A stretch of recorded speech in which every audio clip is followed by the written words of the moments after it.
What's good with y'all, man? I got this idea from The.NBA.Talk on Instagram. He has a series where he's pretty much making his own kind of 2K ratings for the best players in the NBA. I just thought I should do the same thing, with the top 11 players. Now, the title may say 10, but I think the top 11 are pretty unanimous, so I'm just going to go top 11. And how it works is there are 10 different attributes that you're giving a rating from 1 to 10 on, and then you just add it all up, and that's the overall rating. Definitely not how 2K does it, and, the scale is kind of low. Like, the highest I have is an 88, and the lowest I have is a 74, so it's kind of weird, but I just thought it'd be fun. Also, if you disagree with anything I say, comment down below. It really helps a lot.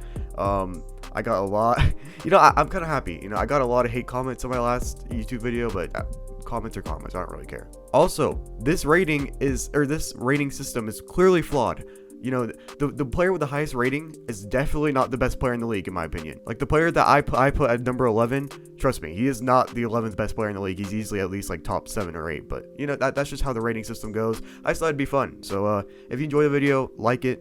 Make sure to watch it all the way through, please, and subscribe if it's fun. I'm just gonna be uploading a bunch of more fun videos, at least until the regular season starts. Now, at number 11 with a 74 overall rating, I have Luka Doncic. Now, I just remembered I haven't really shown you guys what the 10 criterias are. The 10 attributes that we're using is scoring, shooting, rebounding, playmaking, defense, basketball IQ, athleticism, finishing, leadership, and free throw shooting. I did not make these lists of 10 attributes, but I didn't care to make my own. And I am very strict on these. Like, let's say, I'm just gonna go ahead and spoil it a little bit. Steph Curry for a point guard is not a bad rebounder at all, but when you compare him to the rest of the league, he is not a good rebounder. So I had him below average, below a 5. So I'm not just basing this on positions or expectations of what they should do. I'm just overall as a basketball player, what are they? So for scoring, I gave Luka a 10. For shooting, or like 3-point shooting and all that, I give him a 6. Rebounding was an 8. Playmaking is a 10. Defense is a 4. Basketball IQ is a 10. Athleticism is a 5. Finishing is an 8. Leadership is a 9. And free throw shooting is a 4. And I'm not gonna lie to you guys, free throw shooting brings down a lot of these players. Like, a lot. So I just added them all together and it equaled to a 74 overall. Luka will be getting a silver card this year. At number 10, I have Anthony Davis, who equaled to a 77 overall, because I gave him 9 scoring, a 5 in shooting, a 10 in rebounding, a 2 in playmaking, a 10 in defense, a 9 in basketball IQ, a 10 in athleticism, a 10 in finishing, a 7 in leadership, and a 5 in free throw. And if you guys notice, I gave Anthony Davis 3 10 out of 10s.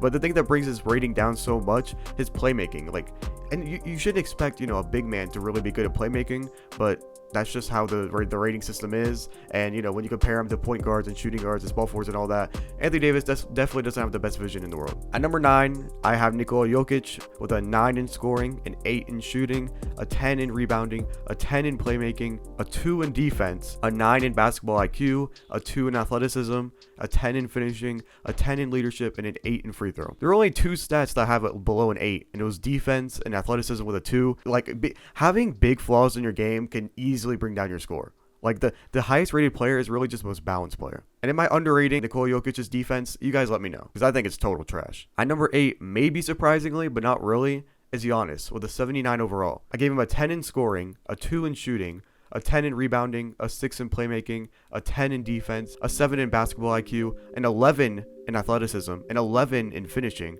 a 10 in leadership, and a 2 in free throw. If I think that they are the best in the league at this one stat, then I'm going to give them an 11. But even with 2 different 11s, with such a low score in free throw and actual shooting, a 79 is what Giannis gets. And I put his basketball IQ so low, not so low, a 7 is low for a superstar, just because he keeps shooting in the playoffs, like 3-pointers, and he stopped doing it in the finals, but up until the finals, he just kept chucking threes for no reason. I think they easily could have beat the Nets in 6, if Giannis just stopped shooting so much. Which is kind of ironic, because we always slander Ben for not shooting enough, but we're talking about really in the regular season, I think. Now we start getting to the 80 overalls and higher, with Steph Curry being at, I'm pretty sure this is number 7. I give him an 80. I gave him a 10 in scoring, an 11 in shooting, a 3 in rebounding, a 10 in playmaking, a 4 in defense, a 9 in basketball IQ, a 4 in athleticism, a 9 in finishing, a 10 in leadership, and a 10 in free throw. Now, this Instagram page that I copied off, he's only done 2 ratings, and I gave Steph Curry a lot lower of a score in rebounding and athleticism. Just because when you think about all the small forwards and shooting guards and power forwards in the league, they're all really athletic and can throw it down and are really fast. Steph Curry just doesn't have that leaping ability, and there's so many different ways to define athleticism because there's so many different components of it. I don't know.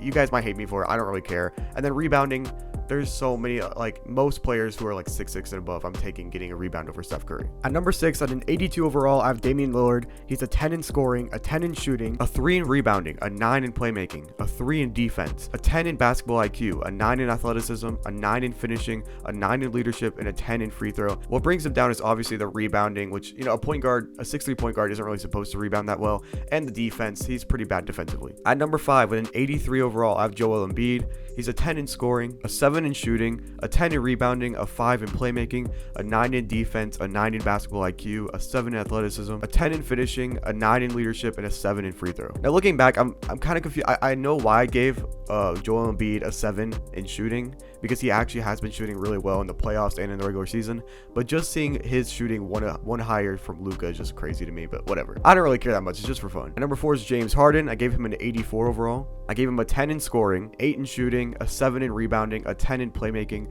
a 6 in defense, a 10 in basketball IQ, a 6 in athleticism, a 9 in finishing, a 10 in leadership, and an 8 in free throw. When you get to these higher echelon of, I guess not NBA players, but NBA2k rated players, a 6 really holds you down. And James Harden's defense, I'm not saying it's bad. I think it's actually like average or a little bit above average, which is why it's a 6, because 5 is average, but that kind of holds him back. At number 3, LeBron James. For reference, by the way, I actually gave LeBron a higher rating than the Instagram guy did. So I gave him an 86 overall, a 9 in scoring, a 6 in shooting, a 9 in rebounding, an 11 in playmaking, an 8 in defense, and all 10s with basketball IQ, athleticism, finishing, leadership, and a 3 free throw shooting. The free throw shooting really holding him back. Like, man, he could have been an amazing rating. Every player kind of has a weakness, and that's LeBron James. And, it's kind of a minor weakness, free throw shooting. The LeBron stands, please don't be mad at me. At number 2, I have Kevin Durant with an 87 overall rating. I gave him an 11 in scoring, a 10 in shooting, a 7 in rebounding, a 7 in playmaking, a 7 in defense, a 9 in basketball IQ, a 9 in athleticism, a 9 in finishing, a 9 in leadership, and a 9 in free throw shooting. Now, he actually could have tied for number 1 if I gave him a 10 in leadership, but I don't think he's that much of a leader. I think he's a really good leader, but when you compare him to like the LeBron Jameses and the James Hardens of leaders, like I don't see Kevin Durant in that. And my number 1 overall rated player in the NBA, or at least in the top 11 list, because you never know like how the ratings work. There's a chance Jason Tatum is like a top 3 player just when it comes to the 2K ratings, or my 2K rating, which aren't really 2K. But Kawhi Leonard got an 88 overall, the highest in the league. He got a 10 in scoring, a 9 in shooting, a 7 in rebounding, a 6 in playmaking, a 10 in defense, a 10 in basketball IQ, a 9 in athleticism, a 9 in finishing, a 9 in leadership, and a 9 in free throw shooting. When it comes to things that you can measure with like an attribute, I don't think that there's a single weakness in this game. Besides, he might be too quiet and he might, just be too listening like to the coach, kind of like a Tim Duncan kind of guy. But when it comes to just attributes, I think that easily he is the most balanced player in the league. And he's shown that he can do it all. I don't know why he shouldn't be. But yeah, so this is the list. In summary, it goes Luka Doncic, Anthony Davis, Nikola Jokic, Giannis, Steph Curry, Damian Lillard, Joel Embiid, James Harden, LeBron James, Kevin Durant, and then Kawhi Leonard. If you guys enjoyed this video, please like the video. Please like the video. It helps a lot. Comment anything. Comment what I got wrong. I don't care, okay? I really don't. Comment anything. Like if you thought Steph Curry being, I don't even know what I put him in defense. Let's say I gave him a 3, right? If you think he should be a 6 or 7, just tell me. Put it in the comments, please. Just do that. And then also subscribe so you can, stay posted for new videos. And peace.